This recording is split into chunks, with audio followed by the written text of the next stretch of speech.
আপনারা আমার পাশে যে উদ্ভিদটি দেখতে পাচ্ছেন এটাকে স্থানীয়ভাবে বলা হয় বলই, অর্থাৎ ম্যানগ্রোভ অঞ্চলের মানুষজন, খুলনা বাগেরহাট অঞ্চলের মানুষজন এটাকে বলই বলেন।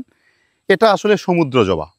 বিশেষ করে সমুদ্র উপকূলবর্তী এলাকায়, সুন্দরবন এলাকায় এই উদ্ভিদটি প্রাকৃতিকভাবে জন্মে, প্রচুর জন্মে আছে খালের পাশে।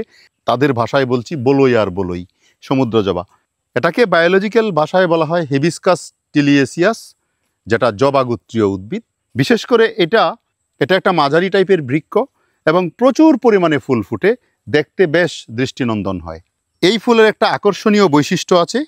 সকালবেলায় ফুল হলুদ রঙের হয়, দিনের শেষে কমলা বা লালচে রঙের হয়ে যায়। এটি মূলত পিএইচ পরিবর্তন ও অ্যান্থোসায়ানিনের কারণে ঘটে। যখন ফুল বয়স্ক হয় তখন রাসায়নিক পরিবর্তনের ফলে রঞ্জকের বৈশিষ্ট্য বদলে যায় এবং রং লালচে হয়ে ওঠে। এটা একটা ঔষধি গুণ সম্পন্ন উদ্ভিদ।